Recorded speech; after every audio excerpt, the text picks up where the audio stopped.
Are you looking for a way to make your money work for you while you're skipping the headaches of rental properties? Then private money lending might be your golden ticket to financial freedom. I'm Beth Pinkley Johnson, and I've been a private money lender for over 10 years, helping many break out of their 9-to-5 life and become financially free through private money lending. Stick with me today because I'm about to share 5 reasons why you should become a private money lender in 2025 and start earning passive income today. So what is private money lending? Private lending is when you act as a bank, funding real estate deals for investors in exchange for interest income. Why does this matter? Instead of chasing tenant or flipping houses, you get predictable returns without the active workload. So who's it for anyways? Busy professionals, retirees, W-2 earners looking for passive income, or investors tired of property management. For example, one of my students, Dan, wanted to quit his W-2 and spend more time with his son and his young family. He decided to invest in private money lending instead of investing further into commercial properties, which weren't very stable right now. Now he's lending out 7 figures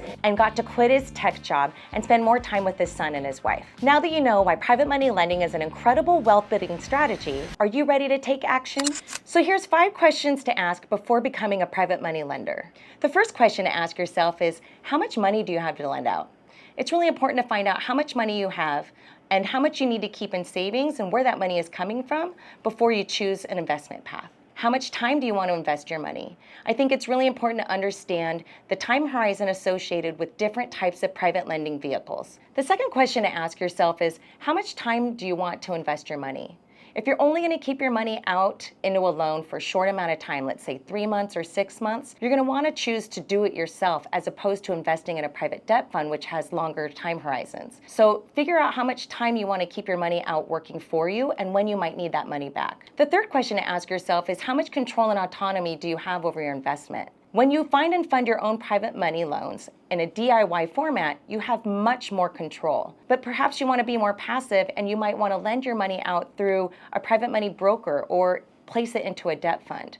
So figure out how much control and autonomy you want over it and how much passivity you'd prefer to have instead. The fourth question to ask yourself is, how risk adverse are you and how real estate savvy are you? For example, if you don't have much real estate investing experience, you may not want to find and fund your own private money loan. You might want to choose to work with a private money partner or a broker, or perhaps just invest your money in a private debt fund. So if you have more experience and you are maybe more risk tolerant, you might want to take the reins and do your own DIY private lending instead. The fifth question to ask yourself is, does location of investment matter to you? This becomes really important if you want to do it yourself and pick the location and the borrower whom you choose to lend your money to, or if you choose to invest in a private money debt fund where you're going to have your money spread across a lot of different loans in a portfolio, perhaps none of them in your local market. So choose whether or not location of investment and if that matters to you or not. This will be an important consideration before choosing which path to go down. So there's really 4 different ways in which you can be the bank and be a private money lender. There's 2 different considerations when you choose one of these 4 options. One of it is your rate of return, and on the other is how passive or active do you want to be in these investments. The first way to do private money loans is DIY or do it yourself. This is where the CPR lending system comes in. We teach you how to find and fund your own loan for interest income and perhaps some origination fees on top of it. Your name is on the security instruments and you get to choose and have autonomy over which people and which properties that you lend your money to. In many situations, investing in DIY private money loans doesn't require accreditation either. If you don't want to do it on your own, perhaps seeking out a private lender partnership might make more sense. This is a little bit more passive than DIY, and you get to work together and learn from an experienced private lender. The downside of that is that you might have to split fees, or maybe you don't get any origination fees altogether. That might go to your partner. And then you'll also have a pro rata interest income.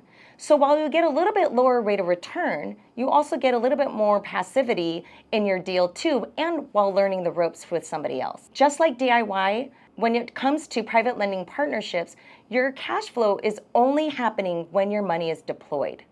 So you need to keep your money working for you, but when that loan is returned, you're going to have to go out and find another one as well. The protection of your loan in private lending partnerships is a little bit dependent on the partner itself. While with DIY private money loans, your name is actually on the legal instruments itself, it may or may not be with a private lender partnership. The third option is a direct lender private placement. This really means that you're going to place your capital through a loan originator. Typically, these loan originators have a brick and mortar and a business brand, and that means that they have more deal flow for you to be able to lend your money out through. You're typically going to earn your income through an interest income spread, and you probably won't get any origination fees as well as you might with DIY private loans.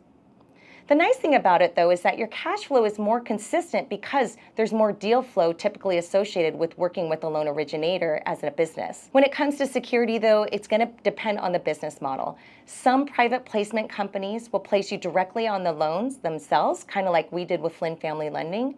But in some cases, they may offer participation agreements or hypothecation, meaning that they're going to pledge your capital as a note on the notes that they lend out. The nice thing about working with private lenders directly is that they have ample deal flow and then they do some of the due diligence for you. But again, the varying business models mean that you really have to underwrite the lender directly too. The fourth option to lending out your money in private lending is to participate in a private debt fund. This is where you place your capital into a pooled mortgage fund.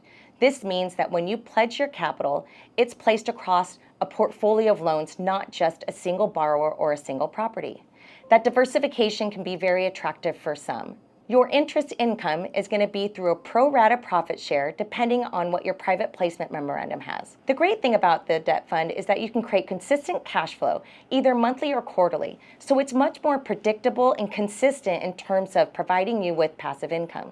In a debt fund, your money is secured by an equity stake in the fund entity. The downside to it is that while you have more diversification and it's much more passive, you do have less control over the loans that are placed and the due diligence that's done on the loans placed in this debt fund. And with most private money debt funds, as well as syndications, you do need to be accredited in order to participate. Want to learn more about private money lending and the process? So no matter what kind of flavor of private money lending that you want to get into, you're not going to want to miss joining the Lend to Live Collective. It's a community for private lenders by private lenders. We're going to help you understand how to find and fund a private money loan, how to navigate working with private money professionals, and what to look for when underwriting a loan, a borrower, or a private money professional to work with. So you're not going to want to miss this. You'll find a link in the description to join our community now.